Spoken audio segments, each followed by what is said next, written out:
Hello guys, नमस्कार and जय हिंद मेरे प्यारे बच्चों। स्वागत करता हूं मैं आज के लेक्चर में, जिसमें मैं पढ़ाने वाला हूं क्लास 11th की quadratic equation. Right, quadratic equation start करने से पहले 11th क्लास का हमें जो कॉन्सेप्ट समझना होगा, उससे पहले बच्चों में कॉम्प्लेक्स नंबर अच्छे से आना चाहिए। कॉम्प्लेक्स नंबर अगर आपने नहीं देखा तो आप मेरी पिछली वीडियोज़ को देख सकते हैं। राइट, उसके जरिए आप कॉम्प्लेक्स नंबर समझेंगे, उसके बाद आपको क्वाड्रेटिक इक्वेशन समझ में आएगी, क्योंकि अब 11th क्लास की जो क्वाड्रेटिक इक्वेशन है वो टोटली डिपेंडेंट रहेगी कॉम्प्लेक्स नंबर के रिगार्डिंग। ठीक है ना, उसके छोटी छोटी चीज़ें हैं, कुछ चीज़ें 10th क्लास पर डिपेंडेंट रहेंगी और कुछ चीज़ें 11th क्लास के जो कॉम्प्लेक्स नंबर हमने सीखा था उस पर डिपेंडेंट। राइट, तो अभी हमें स्टार्ट करने से पहले 10th क्लास का छोटा सा जो बेसिक कंसेप्ट्स हैं वो डिस्कस करने होंगे। राइट, जिसमें हमारे पास जैसे for example quadratic equation basic standard हमारे पास होती थी f x equals to a x square plus b x plus c. ये मेरा कोई अगर पॉलिनोमियल है, f x equals to a x square plus b x plus c, अगर ये कोई पॉलिनोमियल है, इस पॉलिनोमियल को अगर मैं जीरो के इक्वल कर देता हूँ तो ये मेरी क्वाड्रेटिक इक्वेशन बन जाती है। ठीक है ना, 10th क्लास में हमने ये सीखा था। अभी हमने क्या सीखा था बेटा, इसमें हमने रूट निकालना सीखे थे।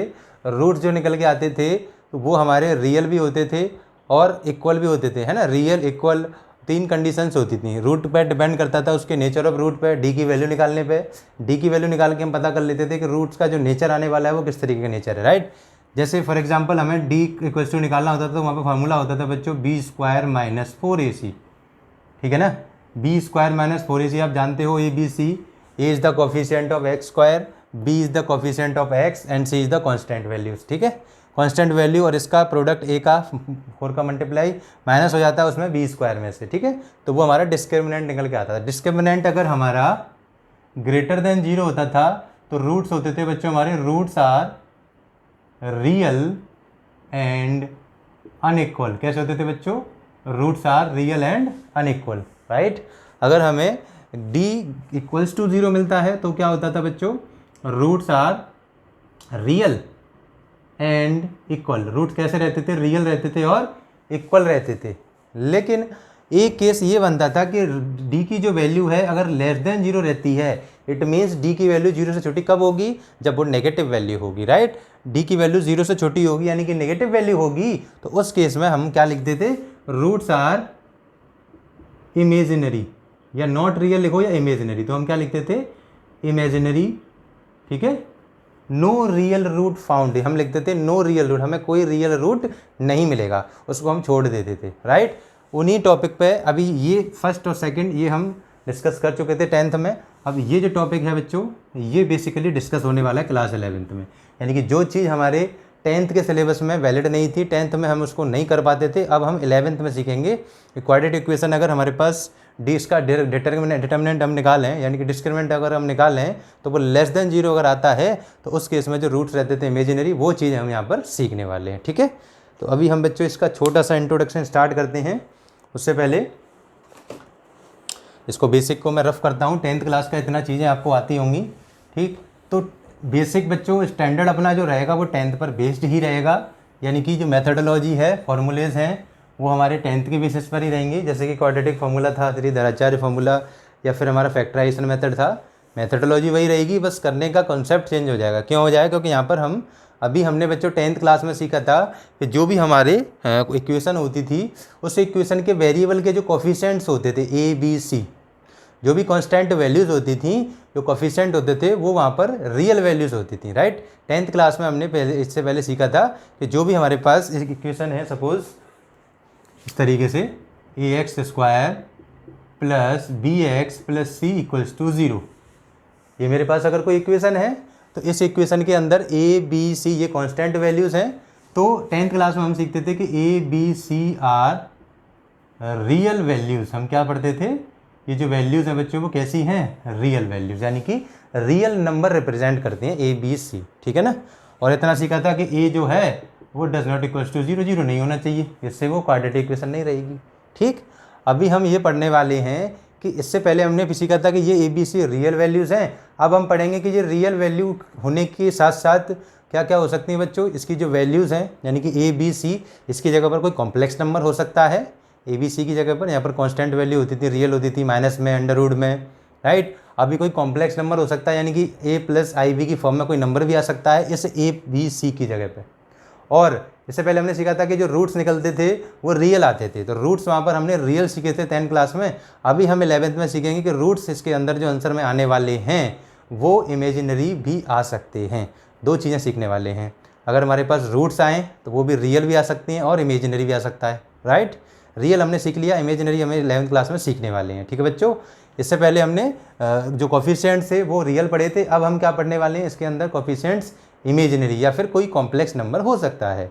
Is that clear? चलिए, ये अपना इंट्रोडक्शन था बेसिक, ठीक है। अब हम स्टार्ट करते हैं बच्चों इसके छोटे छोटे टर्म्स, ये सम डेफिनेशंस, कुछ चीज़ें जो इसको सीखने के लिए बहुत ज़रूरी हैं, ठीक है। सम डेफिनेशन, ठीक है, on quadratic equation. Quadratic equation जो चैप्टर है अपना, उसके रिगार्डिंग सम डेफिनेशन या फिर सम रिजल्ट बोल सकते हैं, वो हमारे क्या क्या रहेंगे, ठीक है बच्चों। चलिए, डेफिनेशन बोल सकते हैं और रिजल्ट बोल सकते हैं, ठीक। सपोज हम पहला डिस्कस करते हैं कि अगर हमें कोई रियल पॉलिनोमियल फाइंड करना है, क्या करना है बच्चों, रियल पॉलिनोमियल को डिफाइन करना है, ठीक है। अभी तक हमने पॉलिनोमियल पढ़ा था, अब हम बात करते हैं रियल पॉलिनोमियल। रियल पॉलिनोमियल क्या होगा बच्चों, सपोज एफ एक्स कोई पॉलिनोमियल है मेरे पास, f x equals to a not plus a one x to the power 1 plus a two x to the power 2 and dot dot dot dot and so on a n x की power n. कितना हो जाएगा बच्चों, x की power n, right. Here a not a one a two dot dot dot up to a n are the real values. कैसी रहेंगी बच्चों, real value, यानी कि ऐसा पॉलिनोमियल जिसके अंदर जो भी हमारे कोफिशिएंट्स रहते हैं, एक्स का जो वेरिएबल यूज़ हो रहा है इन टर्म्स ऑफ एक्स, कोई वेरिएबल अगर हम यूज़ कर रहे हैं, उसके जो कोफिशिएंट रहेंगे वो वैल्यूज़ हमारी अगर रियल नंबर होता है तो उस पॉलिनोमियल को हम क्या कहते हैं, रियल पॉलिनोमियल कहते हैं। कैसा पॉलिनोमियल कहेंगे बच्चों उसको, हम रियल पॉलिनोमियल, राइट। आगे बढ़ता हूँ मैं, रियल पॉलिनोमियल के बाद सेकंड है मेरे पास कॉम्प्लेक्स पॉलिनोमियल। कौन सा, complex polynomial. Complex polynomial simple सा बेस मीनिंग वही रहेगा, f x equals to, equation हमारे पास उसी फॉर्मेट पर रहेगी, ए वन एक्स की power 1 plus a two x की power 2 plus and so on a n x की पावर एन, राइट। हियर हमें पता होना चाहिए ये बात बस क्या, कि a not plus a one, जो भी हम ए वन और ए नॉट और a two and so on a n are complex number. कैसे हो सकते हैं बच्चों, कॉम्प्लेक्स नंबर के फॉर्मेट पर ये वैल्यू होंगी। तो उस वैल्यूज़ को, उन वैल्यूज़ को अगर हम यूज़ करेंगे वेरिएबल के साथ साथ, यानी कि अगर जो वेरिएबल हम x के टर्म में किसी पॉलिनोमियल को रिप्रेजेंट कर रहे हैं तो उसका जो कोफिशिएंट यूज़ हो रहे हैं, a one a not a two up to a n, वो सारे के सारे कोफिशिएंट अगर कॉम्प्लेक्स नंबर हो सकते, सारे क्या, उनमें से एक या दो हो, है ना कहीं दो एक पॉलिनोमियल के अंदर कोई ना कोई एक दो कोफिशिएंट हमारे अगर कॉम्प्लेक्स नंबर मिल जाते हैं तो उस पॉलिनोमियल को कॉम्प्लेक्स पॉलिनोमियल बोलते हैं बच्चों। हम क्या बोलते हैं, कॉम्प्लेक्स पॉलिनोमियल बोलते हैं। इतनी बात समझ में आती है, ठीक। आगे बढ़ते हैं हम, degree of a polynomial. Degree of polynomial हम समझेंगे, चलो अभी तो स्पेस है मेरे पास। डिग्री ऑफ ए पॉलिनोमियल, इतना हम जानते हैं बच्चों किसी पॉलिनोमियल की डिग्री कैसी होती है।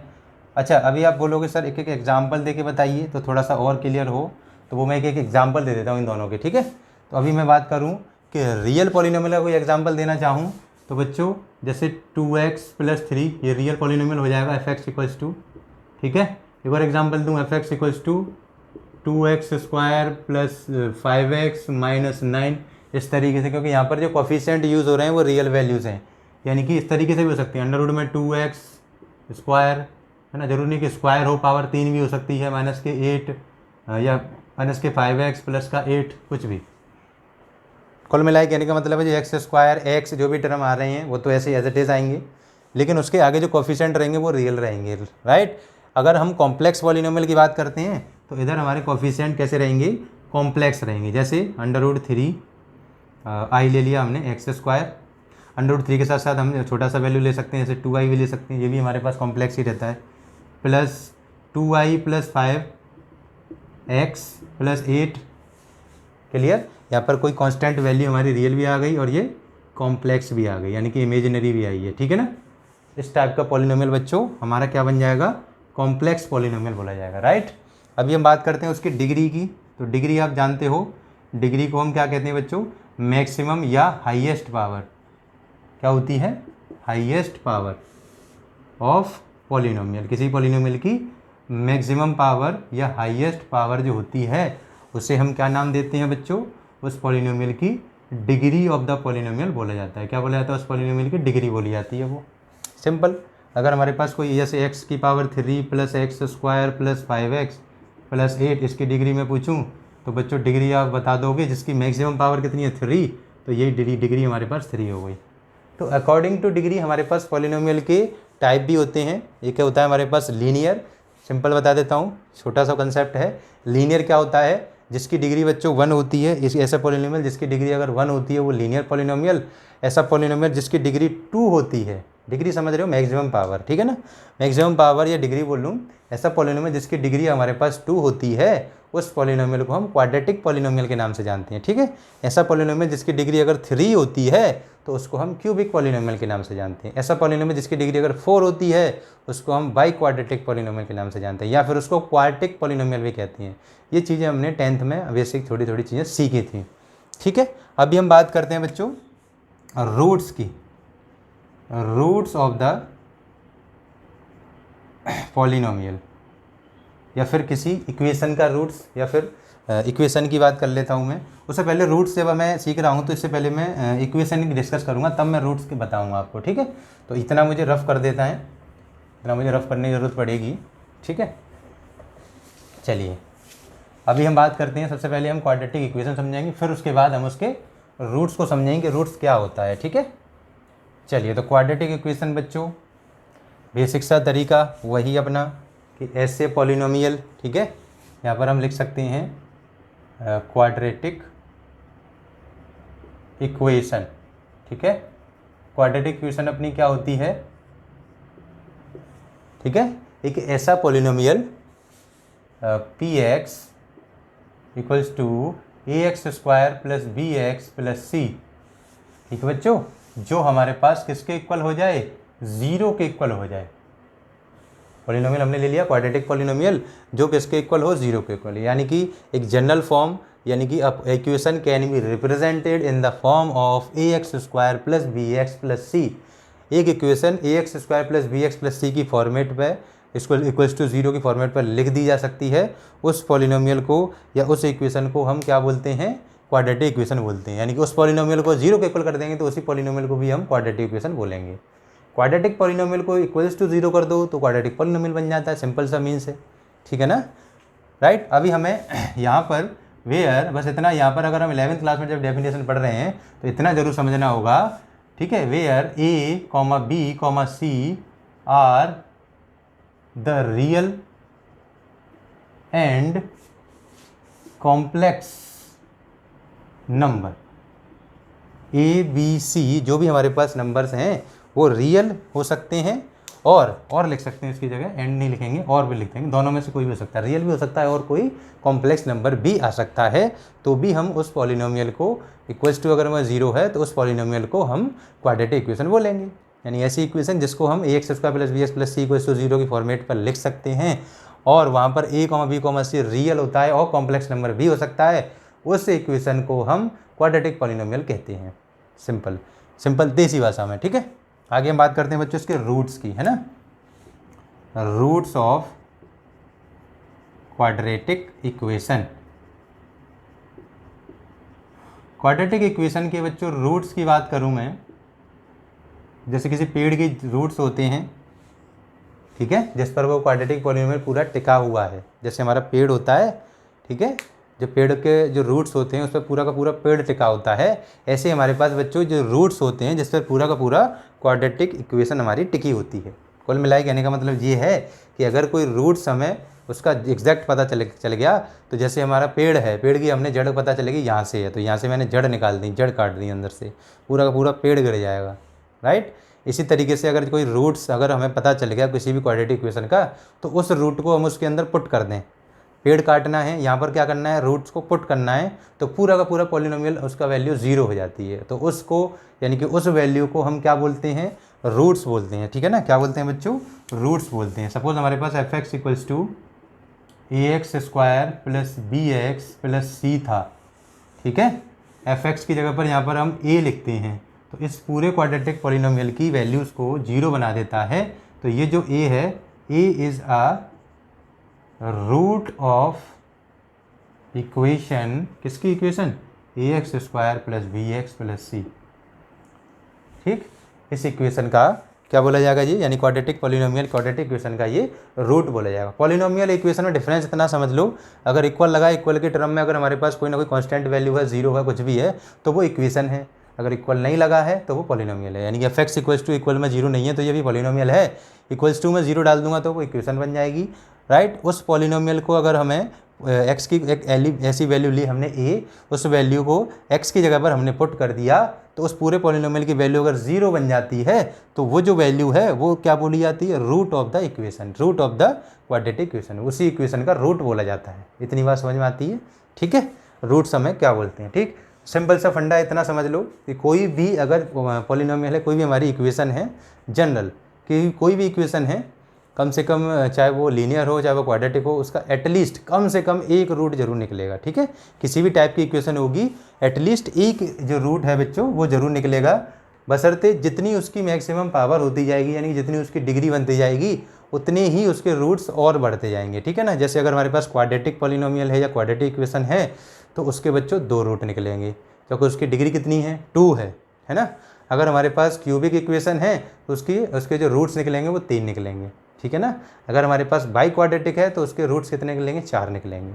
सिंपल सा फंडा याद रखना है। ठीक है बच्चों, जितने हमारे पास जितने ऑर्डर डिग्री की अगर हमारे पास इक्वेशन है उतने ही उसके रूट्स निकलते हैं। जितने डिग्री की इक्वेशन होती है उतने उसके रूट्स निकाले जा सकते हैं। Is that clear.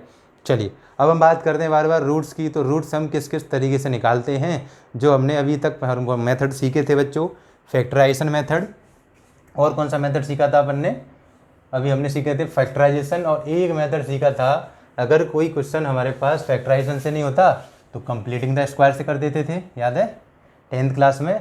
अगर उससे भी नहीं होता तो एक और तरीका जो बेसिक है और सबसे ज़्यादा पावरफुल भी है, यानी कि कोई भी क्वेश्चन हो उससे निकल आता था। ठीक है, दैट इज़ श्री धराचार्य फार्मूला, है ना, श्री धराचार्य फार्मूला, दूसरे नाम से हम जानते हैं क्वाड्रेटिक फार्मूले के नाम से। उस फार्मूले का यूज़ करके हम किसी भी टाइप की प्रॉब्लम्स को फाइंड आउट कर सकते थे, उसके रूट्स, राइट। चलिए तो अभी हम उसी की तरफ बढ़ते हैं। सबसे पहले मैं बेसिक एक क्वेश्चन लूँगा जिसमें बच्चों में एक बेसिक से चीज़ें क्लियर करूँगा कि अगर आपके एग्ज़ाम में हो सकता है कि क्वेश्चन आपका निकालने को आ जाए। 2 तरीके समझेंगे आप। 2 तरीके ये होते हैं कि अगर हमें सबसे पहले फाइंड आउट करना है, वो मैं पहले क्लियर कर देता हूँ, क्वाड्रेटिक इक्वेशन, क्वाड्रेटिक इक्वेशन, ठीक है, ऑफ रियल कोफिशिएंट,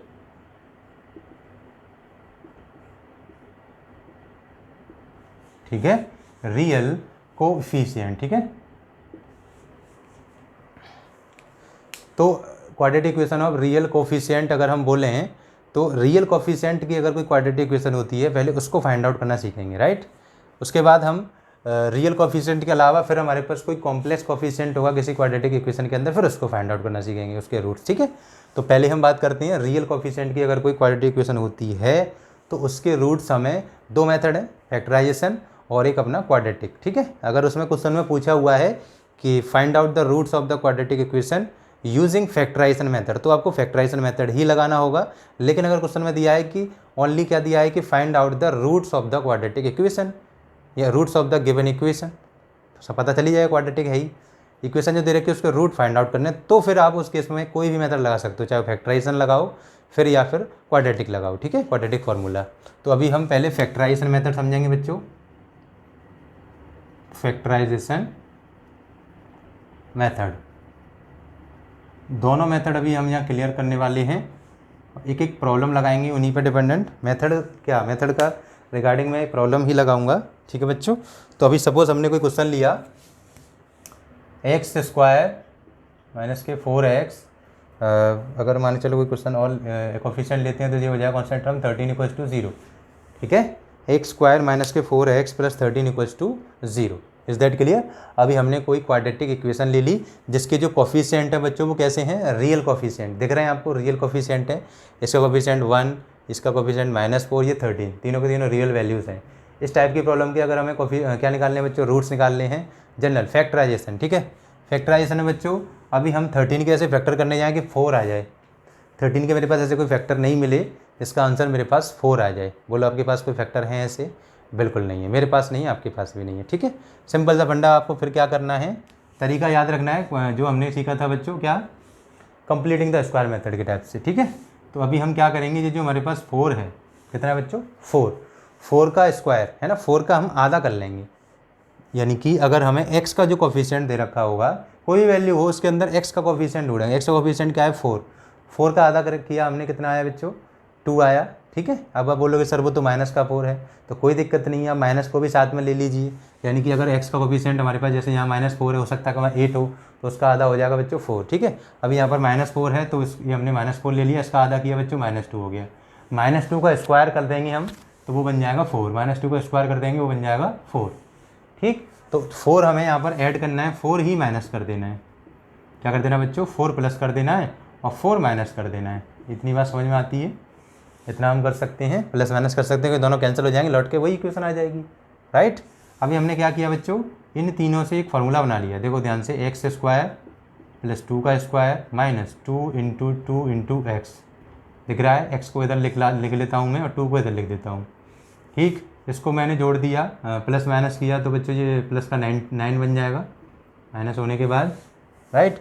अभी हम क्या करेंगे कि मुझे यहाँ से x प्लस 2 है ना, एक a square plus b square minus के 2ab, फार्मूला दिख रहा है बच्चों, x माइनस 2 का होल स्क्वायर, राइट। ये प्लस का 9 है, एज इट इज़ लिख दिया हमने।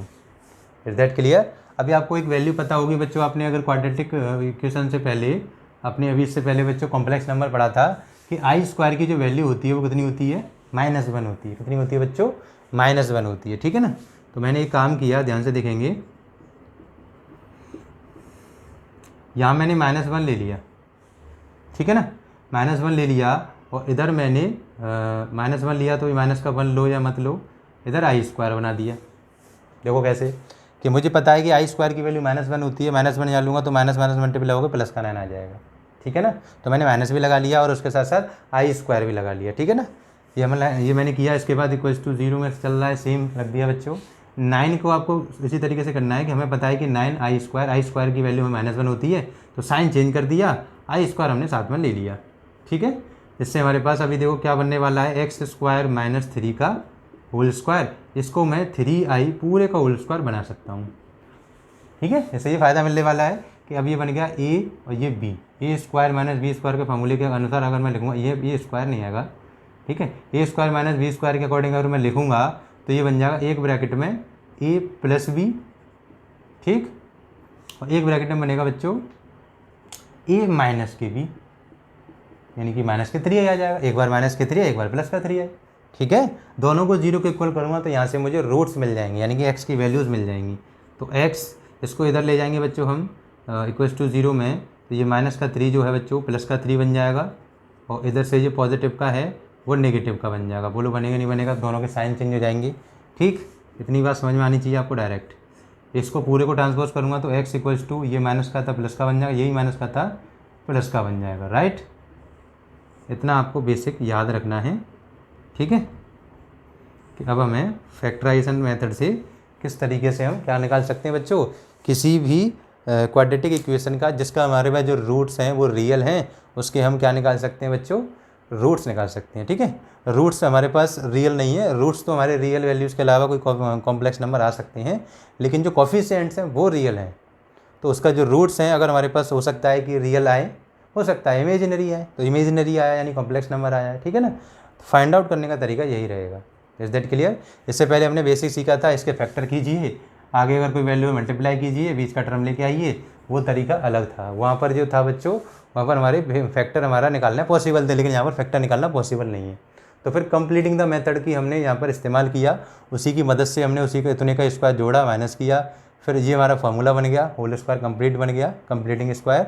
इधर मैंने इसको 9 बनाया, ऐड माइनस करने के बाद 9 को मैंने लिख दिया बच्चों, माइनस का आगे मल्टीप्लाई कर दिया, आई स्क्वायर का भी मल्टीप्लाई कर दिया, ओके, जिससे मल्टीप्लाई हो गया फिर प्लस का 1 हो जाएगा, यानी कि 9 लौट के आ जाएगा। फिर उसको a plus b minus b break करके एक्स के इक्वल्स टू में 0 में रख के मैंने क्या निकाल दिया बच्चों, रूट्स निकाल दिए। ठीक है, इस तरीके से आप भी निकाल सकते हैं, राइट। अभी हम आगे बढ़ते हैं बच्चों, जिसमें हम सीखने वाले हैं कि अगर हमें फैक्टराइजेशन मेथड के अलावा अगर हमें दिया ही नहीं, कुछ नहीं दिया, सपोज हमें दिया है कि find the quadratic equation, the roots of the quadratic equation. ठीक है, रूट्स अगर आपको निकालने हो किसी भी क्वाड्रेटिक इक्वेशन के, तो आप किस तरीके से फाइंड आउट कर सकते हो। ठीक है, तो उस केस में आपको क्या करना होगा, सिंपल सा फंडा याद रखना है हमें, क्वाड्रेटिक इक्वेशन की रूट्स जरूरी नहीं है कि वहाँ पर फैक्टराइजेशन से निकालें, अगर हमारे पास जो मेथड है बच्चों क्वाड्रेटिक फार्मूला, उससे भी हम निकाल सकते हैं। ठीक है, अपना चलेगा बच्चों ये क्वाड्रेटिक फार्मूला। क्वाड्रेटिक फार्मूला जो उन्होंने दिया था वो हमारे साइंटिस्ट थे, उन्होंने अपने नाम पर ही दिया था, श्रीधराचार्य जी। ठीक है, तो इसको हम श्रीधराचार्य फार्मूला के नाम से भी जानते हैं।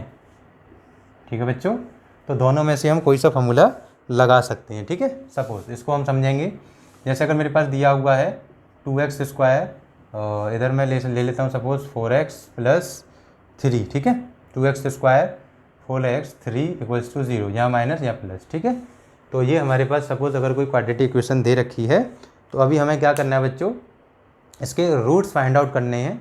ठीक है, हो सकता है कि इसके रूट्स जो हैं रियल आएँ, हो सकता है इसके रूट्स इमेजिनरी आएँ। ठीक है ना, या फिर कॉम्प्लेक्स नंबर, वो एक ही बात है।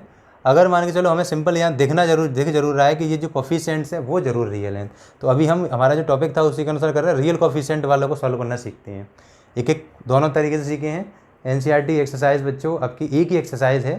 ठीक है, जो 5.3 समथिंग वही है, 5.3, उसमें आपको कुछ नहीं है, ज़्यादा से ज़्यादा 5-7 क्वेश्चन दे रखे हैं, और उसमें कुछ क्वेश्चंस में फैक्टराइजेशन मेथड आपको अप्लाई करना है, कुछ में आपको डायरेक्ट निकाल देना है। ठीक है, तो उसमें आप ये श्रीधराचार्य क्वाड्रेटिक फार्मूले के नाम से जाने, वो डायरेक्ट आप लगा सकते हो। ठीक है, अभी हम रिकॉल करते हैं क्वाड्रेटिक फार्मूला यानी धराचार्य फार्मूला क्या होता है।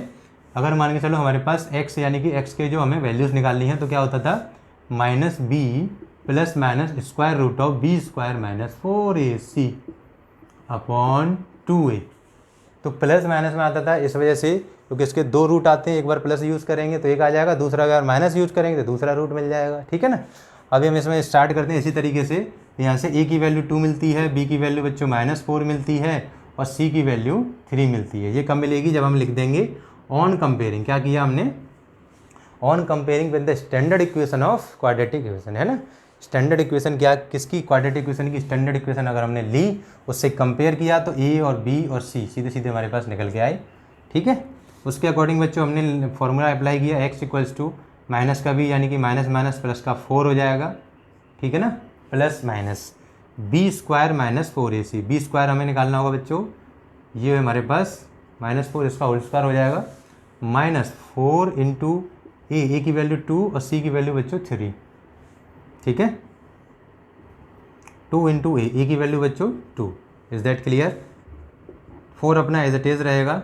अभी हमें पता है बच्चों 4 का माइनस के 4 का स्क्वायर हो जाएगा 16, 4 3 या 12, 12 2 या 24 अपॉन 4, राइट। इतनी बात क्लियर है। अब उसके बाद हम इधर सॉल्व करेंगे। हमें पता है बच्चों 16 माइनस 24 करेंगे तो 8 आएगा। तो ये बच्चा हमारे पास 4 plus minus square root of minus का 8 अपॉन 2a, यानी कि 2 2 या 4 हो जाएगा। ये 4 दिया ही है, ये हमारे पास 4 एज इट इज लिख दिया। ठीक, अब उसके बाद हमें क्या करना है बच्चों, इतना आपको पता है कि अगर मैं इसमें से माइनस के स्क्वायर रूट ऑफ -1 और स्क्वायर रूट ऑफ 8, इसको मैं अलग अलग लिख सकता हूँ, मल्टीप्लाई करने के बाद सेम वैल्यू होती है। ठीक है, आराम से लिख दिया। अब मैं इतना कर सकता हूँ, square root of -1 equals to क्या होती है बच्चों, i की वैल्यू होती है, तो इसकी जगह पे मैं ये पुट कर सकता हूँ। ठीक है, तो ये बन जाएगा 4 प्लस माइनस, इस √8 को मैं लिख सकता हूँ 2√2, बोलो लिख सकते हैं कि नहीं बच्चों, इसको अंडर को हम लिख सकते हैं 2√2। Is that clear. तो ये लिख दिया हमने। ठीक है, और अंडर में -1 था, उसको मैंने i लिख दिया, वो पीछे लिख दिया, कोई दिक्कत नहीं है। अभी जो हमारे बच्चों वैल्यू आने वाली है, एक बार प्लस का साइन लेंगे, एक बार माइनस का साइन लेंगे, और दोनों को सेपरेट कर देंगे। x एक बार प्लस ले लिया 2√2/4। दूसरा आया बच्चों हमारे पास x equals to 4 - 2√2i/4। Is that clear. अभी हम चाहें तो इसको हम और थोड़ा सा सिंप्लीफाई करके इसका 4 का डिवाइड लगाए, इसमें 1 टाइम जाएगा। इसका डिवाइड लगाएंगे तो बच्चों 2 अंडर रूट का ऊपर रहेगा अपॉन 2, इस तरीके से बन जाएगा। हो सकता है कि ऊपर नीचे रेसलाइ कर दें तो नीचे अंडर रूट चला जाए, कोई फ़ायदा नहीं उससे, एज इट इज़ रहने दो। या फिर फ़ायदा अगर इतना मिल पाएगा आपको, केवल ये बन जाएगा अंडर रूट 2 से 1/√2i। फाइनल ये लिख सकते हैं हम, ठीक है, वरना हम वहाँ छोड़ दें तो भी कोई दिक्कत नहीं है। ठीक, अब इधर इसको सिंप्लीफाई करेंगे तो 4 से डिवाइड 1, ऐसे ये डिवाइड हो जाएगा बच्चों, तो अंडर रूट 2i रह जाएगा ऊपर और नीचे 2 रह जाएगा। और थोड़ा सिंप्लीफाई करें तो ये हमारे पास 1/√2i हो सकता है, बस लास्ट। क्लियर। यहाँ से बच्चों हमने निकालना सीखा कि किसी भी रियल कोफिशिएंट वाली क्वाड्रेटिक इक्वेशन है, उसको हम दराचार्य मेथड से उसके रूट्स हम किस तरीके से फाइंड आउट कर सकते हैं। Is that clear.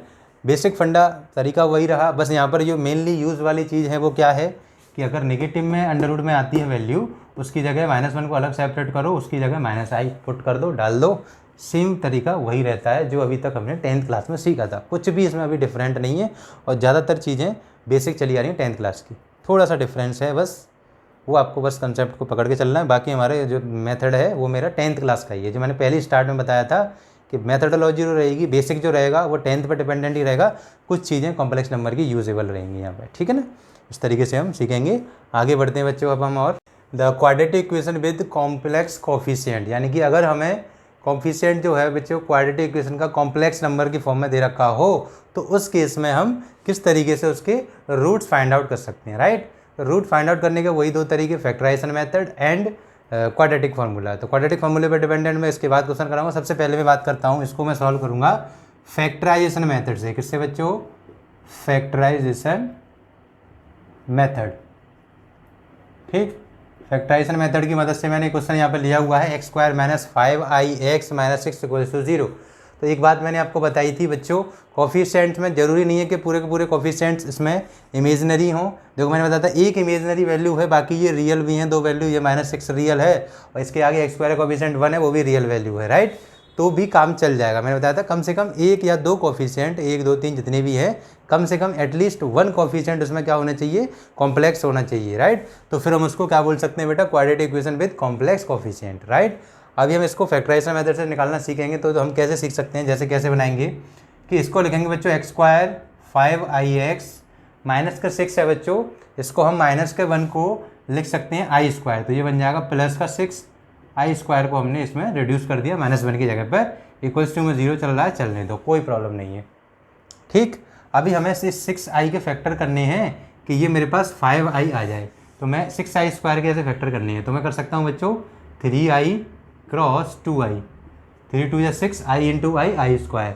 और अगर मैं इसको प्लस करके लिख दूंगा, ठीक है, फैक्टराइजेशन करने का वही बेसिक तरीका याद आ गया, ठीक है, completing middle term splitting method है ना, उसी तरीके से। तो अभी हमने क्या किया बच्चों, इसको फैक्टर करके इसकी जगह मैंने लिख सकता हूँ 3i + 2i, क्योंकि इसको ऐड ऑन करने के बाद मुझे 5i मिल जाएगा, ठीक है ना।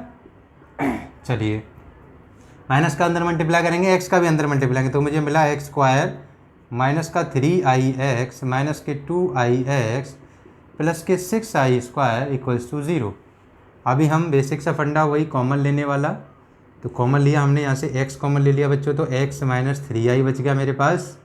इन दोनों में से हमने कॉमन ले लिया -2i कॉमन ले लिया, तो यहाँ से बच गया बच्चों x, और ये प्लस का था माइनस का हो गया, ये बन गया मेरे पास 3i इक्वल्स टू 0।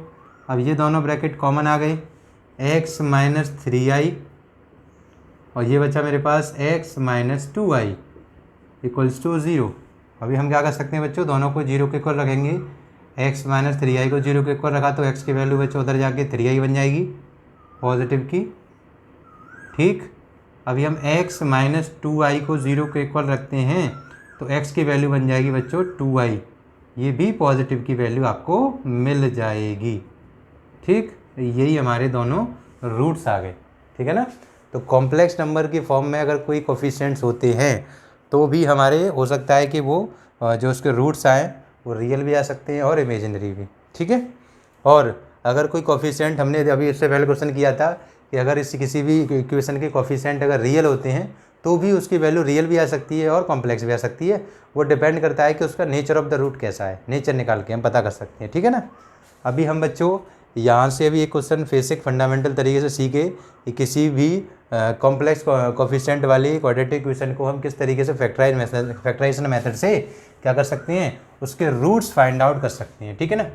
अभी हम बात करते हैं बच्चों, अगर कोई क्वाड्रेटिक इक्वेशन हो आपके सामने तो उसको अगर क्वाड्रेटिक फॉर्मूले से करना हो, ठीक, कैसे करना है बच्चों, हमें इसको क्वाड्रेटिक फार्मूला, क्वाड्रेटिक फार्मूला वही अपना दराचार्य जी वाला फार्मूला है ना, ठीक। सपोज मैं कोई क्वाड्रेटिक इक्वेशन लेता हूँ यहाँ से, जिसमें है मेरे पास quadratic equation x square minus के 3√2 माइनस 2i into x minus 6√2 i equals to 0। Is that clear. अभी हमारे पास जो सामने इक्वेशन दे रखी है वो बच्चों क्वाड्रेटिक इक्वेशन है, क्योंकि इसकी मैक्सिमम पावर x की पावर कितनी है, 2 है, और ये इसके जो कोफिशिएंट हैं वह कैसे हैं, कॉम्प्लेक्स कोफिशिएंट, ठीक है। तो इस केस में बच्चों हमें श्रीधराचार्य फार्मूले से अगर इसको सॉल्व करना है तो इसको हम किस तरीके से करेंगे, सबसे पहले मैं कंपेयर करूँगा इसकी स्टैंडर्ड इक्वेशन से ax² plus bx plus c। तो यहाँ पर लिखेंगे on comparing with ax² plus bx plus c equals to 0, then we can find that a equals to 1 मिलेगा यहाँ से मुझे कंपेयर करने के बाद, b इक्वल्स टू मिलेगा बच्चों माइनस के 3√2 माइनस 2i, और c इक्वल्स टू मिलेगा माइनस के 6√2, और i भी है साथ में। a b c यहाँ से कंपेयर करके मैंने फाइंड आउट कर लिए, विद साइन मैंने लिख दिए, ठीक है। क्वाड्रेटिक फार्मूला हमें पता है x equals to minus b plus minus square root of b square minus 4ac upon 2a। Formula वही कंसेप्ट याद रखना बेसिक, माइनस बी बच्चों, b की वैल्यू ये नेगेटिव है, नेगेटिव नेगेटिव पॉजिटिव बन जाएगी, यानी कि 3√2 माइनस 2i ये अपना आगे पॉजिटिव का बन जाएगा, क्योंकि ये नेगेटिव फॉर्मूले में होता है, नेगेटिव ऑलरेडी है, नेगेटिव नेगेटिव पॉजिटिव बन गया। ये plus minus square root of b square मतलब अभी ये नेगेटिव का है, स्क्वायर करेंगे तो ये पॉजिटिव हो जाएगा आगे वाला, ठीक है। बाकी जो अंदर वाला माइनस का है वो एज इट इज़ रहेगा, इसके अंदर वाली वैल्यू ये वाली माइनस की, ठीक। माइनस के 4 इंटू ए की वैल्यू कितनी है बच्चों 1, और सी की वैल्यू है 6√2 और आई, और ये बच्चों प्लस की हो जाएगी, क्योंकि माइनस और इस फॉर्मूले का माइनस मल्टीप्लाई होकर प्लस बन गया। Is that clear. अपॉन 2 रहेगा, क्योंकि 1 पॉइंट वैल्यू पुट करने के बाद 2 इंटू 2 ही रहेगा, ठीक है। चलिए आगे बस इसको सिंप्लीफाई करना है। सिंप्लीफाई करने के लिए बच्चों x इक्वल्स टू अपने पास जो आगे कंसेप्ट चल रहा है वो एज इट इज रखेंगे 3√2, ठीक है, माइनस है बीच में, माइनस के √2i, ठीक है ना। उसके बाद प्लस माइनस ये 2 है अपॉन में, इधर हम होल स्क्वायर ओपन कर देते हैं, ठीक है बच्चों। तो 3√2 का होल स्क्वायर करेंगे, एज इट इज रख देता हूँ मैं 3√2 का पूरे का whole square, a square plus b square मतलब 2i का होल स्क्वायर, ठीक, माइनस 2ab मतलब माइनस का 2 इंटू 3√2 इंटू 2 है ना, 2 इंटू 3√2 और i भी लगा हुआ है बच्चों, किसके साथ है वो 2i के साथ, तो जो 2 इंटू आई भी हो जाएगा। इतना मैंने होल स्क्वायर ओपन कर लिया, a square plus b square minus के 2ab, और उसके साथ साथ 6 4 जा 24√2i साथ में है, तो यहाँ मैं लिख दूंगा प्लस के 24√2i, ठीक, अपॉन जो अपना 2 चल रहा था एज इट इज चलने दो, ठीक है बच्चों। अभी हम यहाँ से क्या करेंगे, x इक्वल्स टू 3√2 माइनस √2i, इसको मैंने सेम रखा, प्लस माइनस अंडर के अंदर, तो ये अपने पास, इसको भी हमें ओपन नहीं कर रहे, सेम रखते हैं, इसको भी अभी फ़िलहाल सेम रखते हैं बच्चों। अब इधर से देखेंगे हम कि 2 into 3 into 2 that is 2 2 4 4 3 12√2i, ठीक है बच्चों। और ये बच्चों पॉजिटिव का था 6 इंटू 4 दैट इज़ 24√2i, है ना, अपॉन में जो चल रहा है वो चलने दो। अभी हमें पता है बच्चों 24√2i एक जैसे टर्म है, लाइक टर्म दिख रहे हैं, तो प्लस माइनस हो सकते हैं। 24 में से 12 माइनस करूँगा, 12 बचेगा मेरे पास, लेकिन पॉजिटिव का हो जाएगा अब 12, ठीक है ना। तो पहले बच्चों हमारा जो 12 था वो नेगेटिव का था, अब पॉजिटिव का बन गया, यानी कि प्लस के 12√2i बन गया इसमें से माइनस होने के बाद। तो अब दोबारा से ये जो फॉर्मूला है, ठीक है, अब ऑब्ज़र्व करो, ये जो फॉर्मूला है बच्चों 3√2 प्लस के 2i का होल स्क्वायर का फॉर्मूला बन जाएगा। इससे हमें एक फ़ायदा मिल जाएगा, होल स्क्वायर से स्क्वायर रूट कैंसिल हो जाएगा। कितना हो जाएगा बच्चों? कैंसिल, ठीक है। x इक्वल्स टू मिलेगा मुझे 3√2 माइनस के 2i plus minus 3√2 plus 2i, ठीक है, अपॉन 2। अभी मैं क्या करूँगा बच्चों, एक बार पॉजिटिव साइन लूँगा, एक बार नेगेटिव साइन लूँगा, यहाँ से मैं दोनों वैल्यूज़ निकाल लूँगा, यानी कि दोनों इसके जो मेरे पास रूट्स आने वाले हैं वो मैं यहाँ पर निकाल लेता हूँ, ठीक है। एक तो मैं ये निकाल लेता हूँ x इक्वल्स टू, तो ये 3√2 माइनस 2i, ठीक है बच्चों। एक बार मैंने पॉजिटिव ले लिया, तो पॉजिटिव में कोई साइन चेंज नहीं होने वाला, अपॉन 2, कुछ कैंसिल हुआ बच्चों, यहाँ से इमेजिनरी पार्ट कैंसिल हो गया, तो ये 3 और 3 6 हो गया, 6√2 आया बच्चों, अपॉन 2 डिवाइड करूँगा तो 3√2 बचा मेरे पास। तो मैंने बताया था आपको, ज़रूरी नहीं है कि कॉम्प्लेक्स कोफिशिएंट हो तो रिज़ल्ट में भी हमारा कोई कॉम्प्लेक्स नंबर ही मिले, रूट्स के अंदर कुछ भी मिल सकता है, ठीक है ना, डिपेंड करता है कि उसके नेचर कैसा है, ठीक है। उसके बाद अब हमें दूसरा कोफिशिएंट दूसरा जो उसका रूट निकालना है, तो एक बार मैंने पॉजिटिव लिया था, एक बार नेगेटिव ले लूँगा इसी बेसिस पे। तो x इक्वल्स टू, ये मुझे 3√2 माइनस 2i, ये माइनस का हो जाएगा, तो बच्चों दोनों वैल्यू माइनस के हो जाएंगे, यानी कि 3√2i भी नेगेटिव का और ये भी माइनस का 2i हो जाएगा, ठीक है, अपॉन 2। चलने दो, चल रहा है जो। अभी ये इस पर रियल जो पार्ट है इधर आई नहीं है बच्चों, रियल पार्ट यहाँ से क्या हो जाएगा, कैंसिल आउट हो जाएगा, इमेजिनरी पार्ट बच गया 2i और वो भी माइनस का 2i, माइनस का 2i माइनस का 2i बच्चों, माइनस के 4i बन जाएगा, अपॉन 2। कैंसिल आउट करेंगे बच्चों तो हमारे पास माइनस के 2i रिजल्ट में आया, तो ये हमारे पास कॉम्प्लेक्स आया। तो एक हमारे पास रियल आया, एक कॉम्प्लेक्स आया।